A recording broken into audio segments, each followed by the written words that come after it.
There we go. All right, I'd like to welcome everybody to the February 8th Metropolitan School District of North Posey's monthly board meeting, and we'll open the meeting by joining me in the Pledge of Allegiance.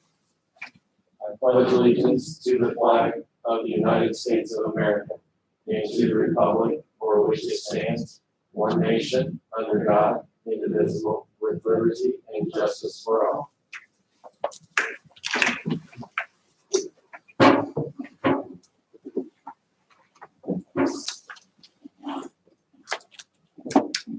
All right, our first item on the agenda is patrons' concern, and I noticed that we do not have anybody signed up for that, so we'll mark that accordingly.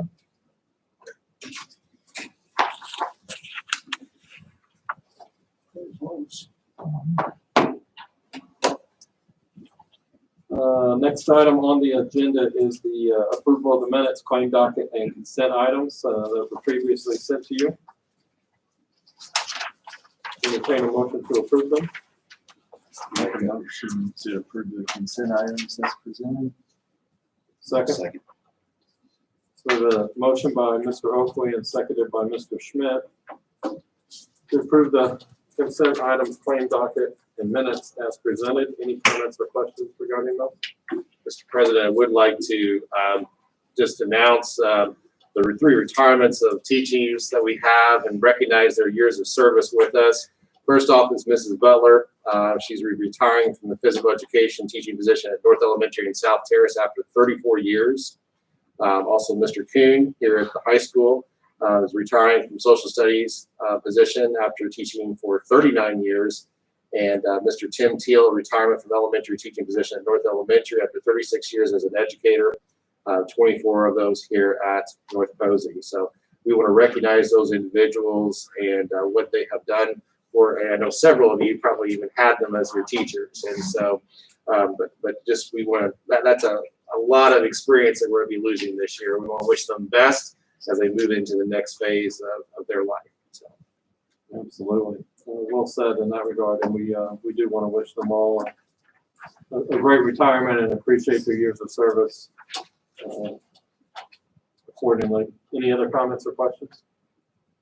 All in favor say aye. Aye. All opposed, same sign.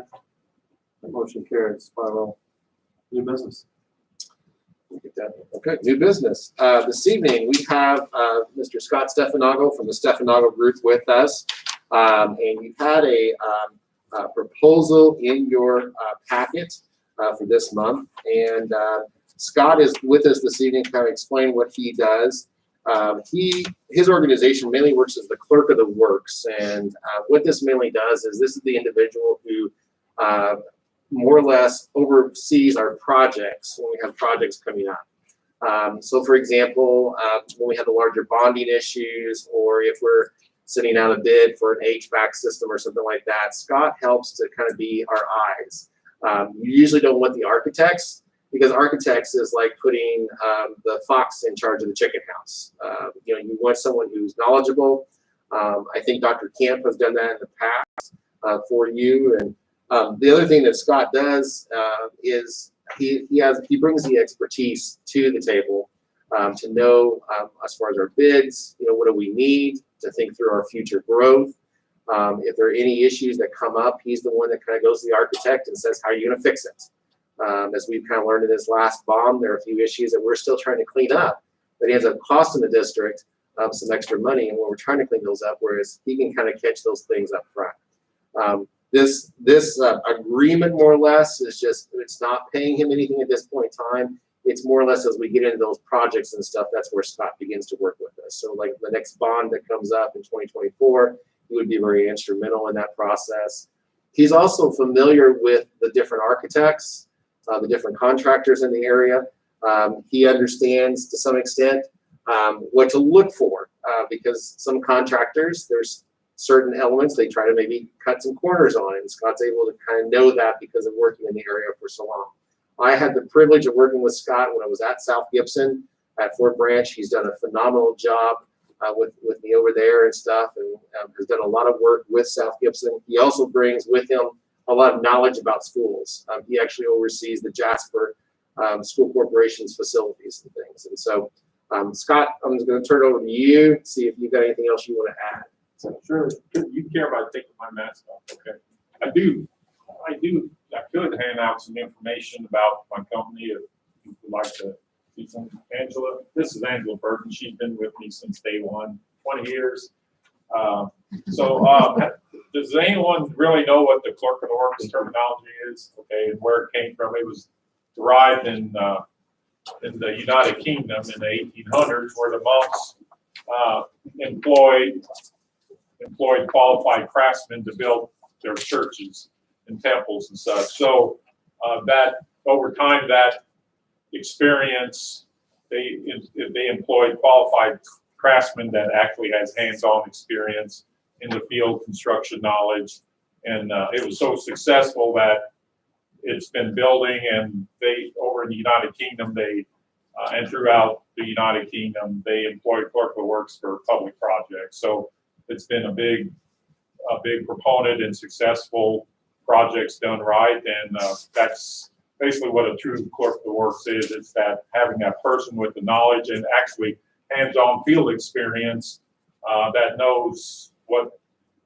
how basically a project is constructed from basically from conception to completion. Myself being involved with school corporations, that's all we do for schools. Being involved with the Greater Jasper schools, we take that a step further.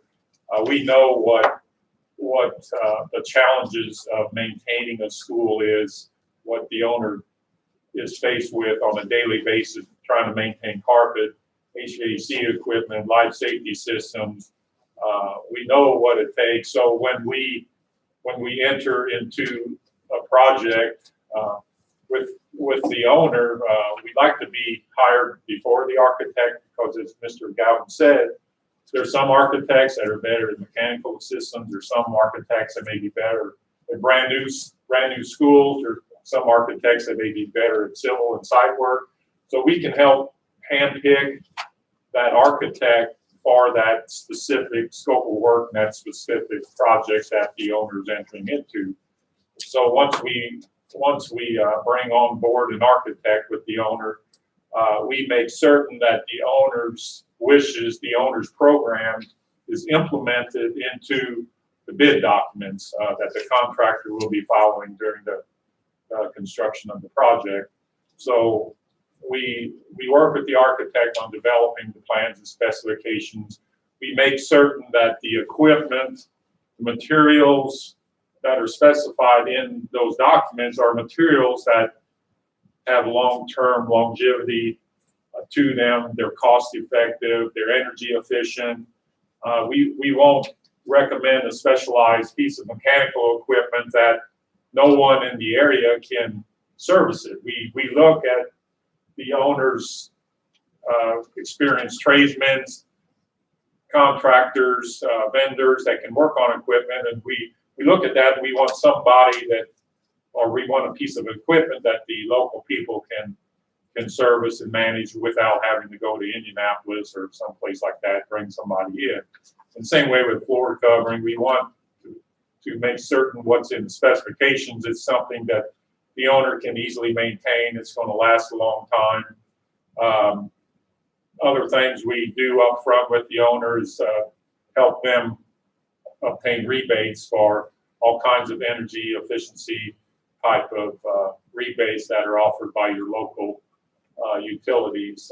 We do that up front while the project is being designed. We work with the utility company and the architect and engineer to make certain we capture the full intent of those rebates. So once a project's bid, we would make a recommendation to the owner as far as the contractor.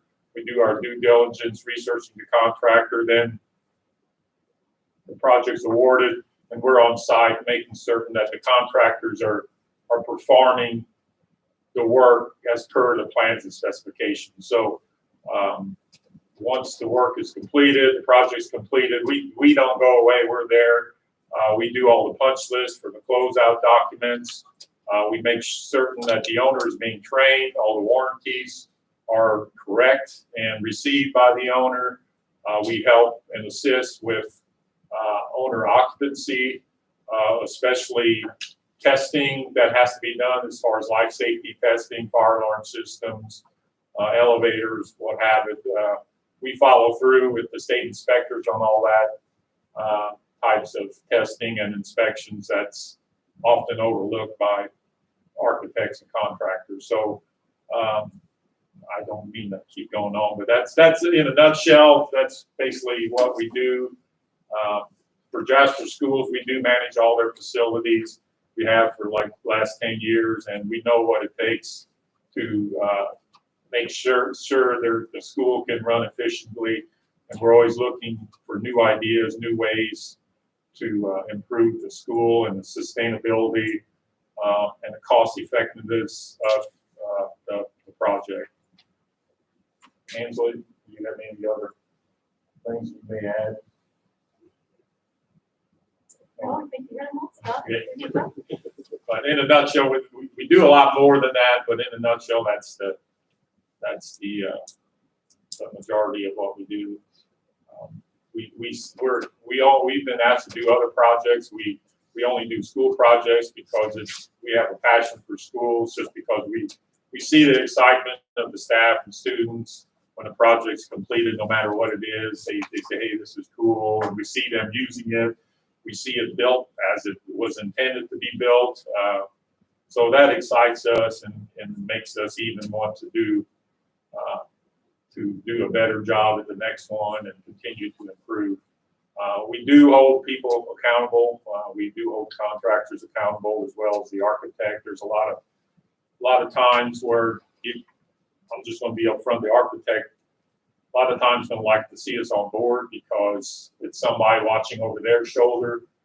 We have seen situations where some architects cut deals with contractors behind the scenes, and that's not a good thing either. So we're there as a true owner's representative.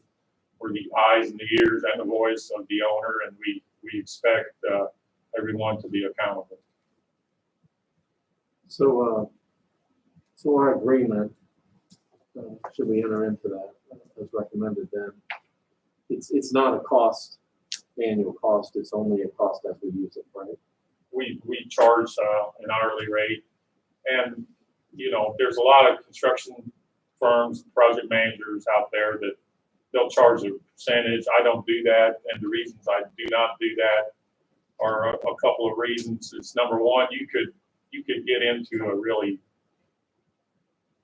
bad project with a bad architect, a bad contractor, and you may have to spend a lot of time on a project. You may get a good contractor and a good architect, and you may not have to spend as much time. So we feel, it's fair to both parties if we just charge an hourly rate for the work and the services we provide. So are there a threshold of jobs that you're required to be, you will be required to have you on versus smaller jobs that may not require your services?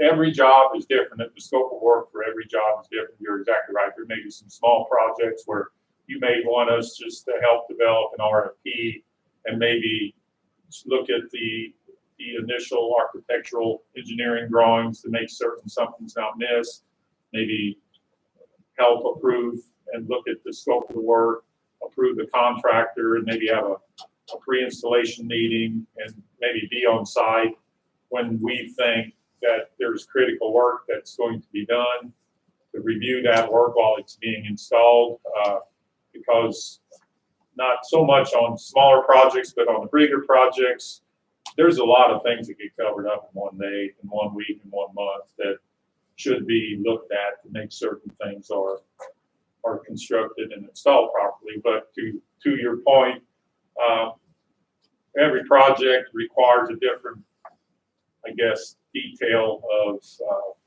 attention, so to speak. So every project's a little different. And obviously, if you got a big, brand new addition where you have an occupied building, we're trying to do work inside a building, we want to be there every day, not only to review the work in place, but to provide for the safety of the occupants in that building to make certain that the contractor's not exhausting fumes from saw cutting, creating a bunch of noise, not cutting life safety, fire alarm lines, just a multitude of things. So every project is a little different.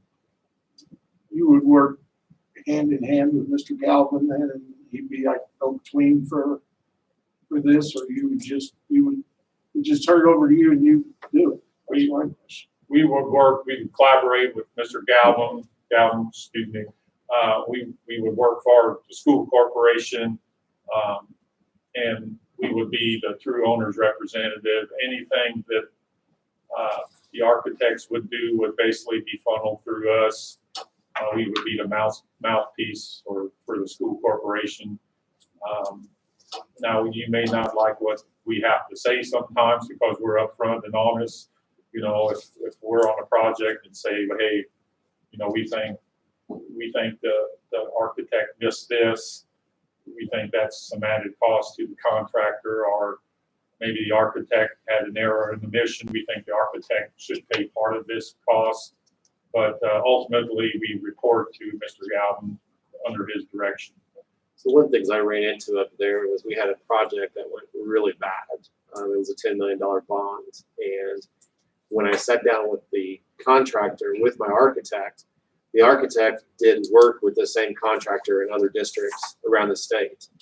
And so he really was not wanting to defend, you know, he was kind of wanting to ride the fence a little bit and not really defend our desires and our wants. And it really became kind of a situation I was left on my own, whereas Scott would be there representing us. You know, he would be sitting with me at that table arguing out. Like, you know, that situation there, they were $1.5 million over budget.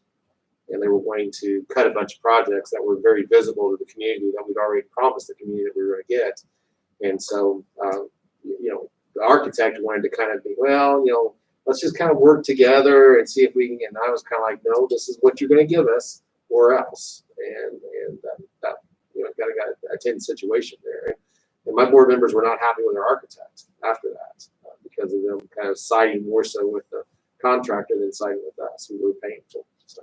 Is there a specific term to this agreement, or is it just at the pleasure of the superintendent and the school board? You know, it kind of be just at the pleasure. I mean, it's usually with contracts, you give a 30-day notice, you know, that hey, we're going to cut you off or something like that. And I think we would do that same situation.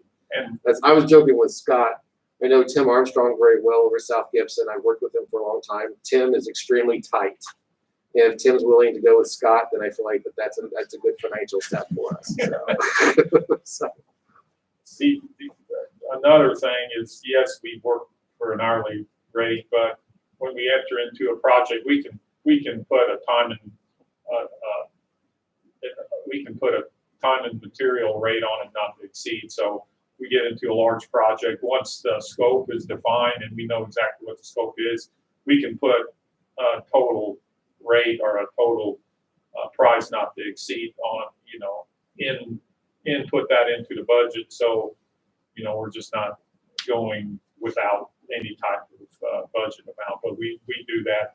But it's hard to, until that scope of the work and it's specifically defined, it's hard to put a budget and dollar amount on the estimated cost for our services. So and I apologize for the questions because No, absolutely. we're used to, our former superintendent was always the clerk of the works for our projects. And really, at least on my end, I'm pretty unfamiliar with the process. But so are there a threshold by law that we're required to have a clerk of the works? I don't think so, no. So we don't have to have a clerk of the works. You do not. That's Okay. correct. No. So if there's a small project like that we're going to do here, and we choose not to have you be the clerk of the works for that, we're not going to violate your agreement. No, absolutely not. Okay. No. But, and you know, if you've got something like that, if Mr. Gowan just picks up the phone, hey, Scott, what do you think about this? Yeah, just run it past me. I'll be glad to help out any way I can and not be expected to be on site or anything like that. You're correct. There are smaller projects that don't require someone on site. Scott and I have had that conversation because there's a lot of smaller projects that I want to use our local people to do those projects that they may not be willing to put in those bids for the bigger projects and stuff because we just don't have the labor and things. So I like to use the word networking. Eventually, we will become really close with your staff, and as you've witnessed with your maintenance staff and the people, what I call our everyday intertwining. A lot of times it's just picking up the phone, what I call networking. Say, hey, what do you think about this? Do you think we're better off replacing, or are we better off fixing? And sometimes just that little bit of encouragement, or having that experience on the other hand, like I said, sometimes it go both ways. You maybe call on your maintenance staff and say, hey, how long has this been down? Let us look into the probability of repair versus replacement, and be able to take that to your superintendent and make an educated decision. So I like to call it a little bit of networking. We have that little bit of different scope projects going on. sure. In the corporation. An example we're dealing with right now is the baseball concession stand. When we kick that circuit on, it's automatically kicking off. So there's a cut someplace in that line underneath all that concrete we just poured out there. So, the project's done for all practical purposes, but I'm gonna have to call George and now figure out how are we gonna get this done? How are we gonna get this fixed and stuff? That's something that Scott, and Todd, yes, he's able to do that, but Todd was also running the school corporation. We can't do both those jobs at the same time, whereas Scott would have been there kind of watching that, okay, are those lines good? Are they good to go and stuff? So it kind of is a proactive stance in that, yeah, you're putting some money out, but also you're kind of saving yourself hopefully some money down the road too. How big is your company? I have 9 total people. We started in 2000 with when Dr. Larry Riggs, Jasper School Corporation superintendent, called me up and he said, Stefanogle, he said, we've been calling a lot of schools looking for a clerk of works. Your name keeps coming up. He said, would you be interested in overseeing $70 million worth of additions, renovations, and a brand new middle school campus? And at that time, I was working in the field as a project superintendent, and I said, absolutely yes. So I immediately, he mentioned the word clerk of the works at the time, and I've heard it before. I don't know if you remember Jim Martin, who used to be superintendent of Warwick County Schools. We finished a project for him when I was job site superintendent. And I remember having the dedication on a Sunday of that project. I was going out to my car to leave. He caught me in the parking lot. He said, Scott, you said, you really have a niche for this. You really need to do something with your talents and doing, helping school corporations. And I was already thinking about going out on my own, but just that encouragement, I was already going nights for architectural engineering. I had all the field knowledge, but I wanted to learn more about design and the process and so forth. And that encouragement just pushed me to the edge. And plus, everything happens for a reason. Dr. Riggs called not too far after that, and everything just aligned. And we started Jasper Schools. I was about 6 months into the Jasper School project, and I'm pouring my heart and soul to make certain everything's done right, working with the architects and engineers and contractors. And I'm thinking, how in the world is a owner going to be able to manage and know how to operate all this equipment? There's 435 pieces of equipment at Jasper High School. There's 365 pieces of equipment at Jasper Middle School. How is the owner going to know how to maintain and run this equipment? So I knew Angela at the time. She was working for Master Brand Cabinets as a facility. What were you there? Facility. I was in the facilities management department. And she was doing an internship there. And so I brought her on board and we set up a facility management plan for the school corporation. That's how she got associated with me. And that facility management piece, we provide that for many schools here in southern Indiana. We represent right now about 15 school districts in southern Indiana. But the facility management piece, it was such a eye-opening and useful tool for the maintenance people and the staff, and also superintendents, because when things start failing, there's a dollar amount associated with that. We can start looking at the management tool and say, hey, this piece of equipment, we're sticking $10,000 in it, you know, it's only going to last a few more years, and you know, it's time to start budgeting for that piece of equipment replacement. And so I brought Angela on board, and we've been really successful in getting a lot of good feedback with implementing the facility management plan, not only for Jasper schools, but we implemented it for South Gibson. There's a couple of other school corporations that do it. So we kind of tailor it to whatever their needs are. Any other questions? So we need to take action on this. Either that, you can table it if you want to think more about it until next month too.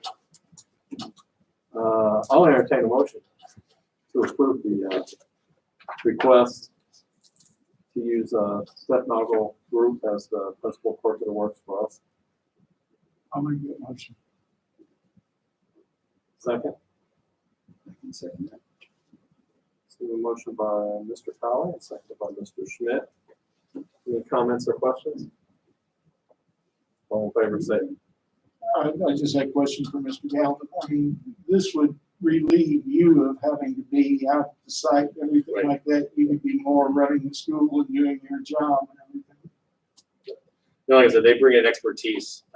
I laugh a lot because as I've been a superintendent, I've learned more about HVAC than I ever dreamed I would, or some, you know, some other things. And so they bring a knowledge to the table that I just don't have. Would they start work now with you have problems on already existing stuff Yeah. that we have? Okay. Yeah, we would probably start doing some, like, for example, the HVAC at the high school, we've already talked about. We have a big work system over there, you know, and that's definitely going to be something that we need to get going on. So that system is getting close to the end of its life, and definitely needs to be replaced. So he brings, you know, his mechanical engineers to come in and, you know, look at the building, look at the future growth of the building and things like that, and begin to make recommendations on what's going to cost us. All right, so we have a first motion by Mr. Colley, seconded by Mr. Schmidt. Any other comments, questions? All in favor, say aye. Aye. All opposed, same sign. The motion carries 5-0. Thank you very much. Thank you. We look forward to it. Appreciate the opportunity. Thanks for making it here, Scott. I appreciate it. Can we be excused? You're more welcome to stay, but you're absolutely excused to leave. Okay. It's just a shame you're from Jasper. I'm a Holland boy. I grew up in. She's Really? Thank you. Maine. All right. Yeah, we're good then. Yeah. Yeah, nothing like. Hardworking ones come from Holland, right? Yeah. Elaine? I'm sorry, Elaine name? Was there an Elaine name? Elaine Main, Mr. Holland, yes. Okay. My maiden name was Bain, B-O-E-H-M.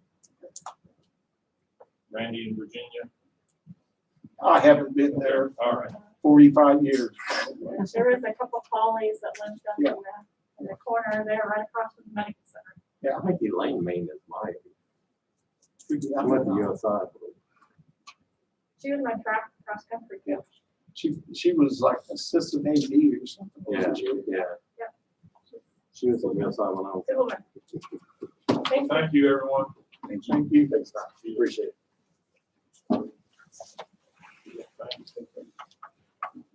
All right, professional leave. Entertain a motion to approve. I'll make a motion that we approve the professional leave request as listed. Second. We have a motion by Mr. Schmidt, seconded by Mrs. Will to approve the professional leave request as presented. Any comments or questions? All in favor, say aye. Aye. All opposed, same sign. The motion carries. Reports. So you have there your fuel reports in your packet. Want to give you an update on our second count for ABM. Our second count for ABM actually increased to 1395.61. So we were up about 5 kids, which is the first time ever. So Usually you don't go up the second time, usually you drop some, so that's a good thing. The one thing I did want to point out to you is that there is some discussion at the state that we may not get full funding for our virtual kids. As you know, there was something legislation passed, and that was supposedly, when you go back and look at it, it was only for the first count. They didn't include the second count. So I don't think we're going to be drastically hurt. We have about 35 kids currently that are doing the virtual learning. They're full-time virtual students. So if they stick with that 80%, the number that we bumped up will probably cover the cost of us losing that extra 20% there. So I wouldn't give you an update on that. That was a 20% hit. Yeah, could be, yeah. And we do count those on our count. They are counted in our count, yes, but right now what the state's saying is you're going to only get 80% funding for that. Now, I think IPS is still out. So, I mean, you take a district their size, that they're not going to be happy with that. So I don't see that that's going to end up happening. I think probably there'll be a lot of pushback on that. So, but just kind of want to make you aware of those, our ADM count, we're happy with that. So, and I think like Jeff has said before, that 1,400 is that magical number for us to be in good shape. So COVID numbers are looking really good. We are dropping, as you know, the high school is, this is the second week back in session for them. They have 2 positive cases among teachers and 0 quarantine. Actually, it's staff there. Students are 0 positive cases and only 2 quarantined at the high school. So that's really good right now. North Posey Junior High, we have teachers and staff with 0 positive cases, 1 quarantine. Students, we have 0 positive cases and 3 quarantine. At North Elementary, teachers and staff, we have 0 positive cases and 0 quarantine. And students, 0 positive cases and only 5 quarantine. Wow. And at South Terrace, we're at 1 staff member that's positive, 0 quarantine. And students, we're at 0 and 20 quarantines. I believe 14 of them are coming back tomorrow. Yeah. So our numbers are really looking good right now. So very, very pleased. And so good news reports. I have copies of that for you here, so I'll pass that around to you so you can look over that. We, of course, want to recognize our wrestling team. They've done a phenomenal job this year, and we're very excited. North Posey sent 6 wrestlers to semi-state. The team finished 3rd overall last weekend at regionals. And we have 6 wrestlers, actually it should be 9 wrestlers, which is, 6 wrestlers are headed on to semi-state. So I asked Cody if he was happy with that. I think he said he had planned on 8 going to regionals, and we had 9. So, went over his go. So we were very pleased with that. So congratulations to our homecoming court. If the weather holds this week, we will have homecoming on Friday night. And I believe one of our own is going to be on that court there, right? She's pretty excited, so I'd hate to see what the house is like if we don't have it. Yeah, and you spent all that money on the dress, I'm sure too, right? So Next topic. I think the shoes were more expensive. the shoes are more expensive. So the next thing I kind of wanted to go over with you guys is the legislative update, a legislative report. You've probably heard a little bit about this. House Bill 1005. This is enlarging the scholarship program is what the state's calling it. It's called the voucher program is what we call it in public education, of where parochial as well as charter school students can pull their funding and take it to a different school. As I've shared with you before, we as a district currently are losing on an annual basis about $229,000 to our charter schools. So mainly what happens is when the state of Indiana, each district, whether you have a charter school or not, you're losing a portion of your funding that they take out and they send off to charter schools. The superintendent at Fort Wayne School Corporation is the one who compiles this on an annual basis. In addition to that, if that voucher program was added back in, and also what's called this consumer price index. This is kind of like consumer prices increase on an annual basis, and we have not kept up with that in the state of Indiana. But if that had been kept up, we as a district would be receiving about $442,000 more annually. So therefore, when you see districts across the state who are being forced into a referendum situation, you can very easily see that a lot of this is because of these kinds of numbers. We're losing a lot of money to the voucher program and to the scholarships and stuff. So I kind of wanted to bring that forward to you guys because House Bill 105, like I said, is planning to expand that program. I know the School Board Association has a legislative arm, and I know that they're probably out there, and you probably seen some emails from them saying that they're fighting against this, but I just kind of wanted to make you aware that we definitely need to let our public know this because we are definitely impacted as a district and are not able to continue, or sometimes not able to provide the quality programs that we want because of us losing this kind of money. So, Vince, I know you wanted to say something a little bit about too. Not trying to put you on the hot seat or anything, but I know EVSC had passed a resolution that they were opposed to it as a board. And, would it be out of bounds to put out information on our social media, our school social media pages about this? we definitely could do that. So I think it's important for our public to know that. And like I said, I feel like that, we have a great parochial school here in our district. I think they do a fantastic job. I don't want to say anything negative about them or anything like that, because I know some of those kids come into our schools and stuff. But what this is really referring to, as I kind of shared before, is there are charter schools in the state that are not being held accountable, that mainly are just taking taxpayers' money. And a lot of times they end up going bankrupt or they close those schools down and there's no accountability. They're losing millions of dollars of taxpayers' money and there's no accountability there. And those are the schools that we're really talking about. And these are the schools that we're losing money to. So I feel like we have a very good relationship with our parochial school. And we want to keep that relationship. So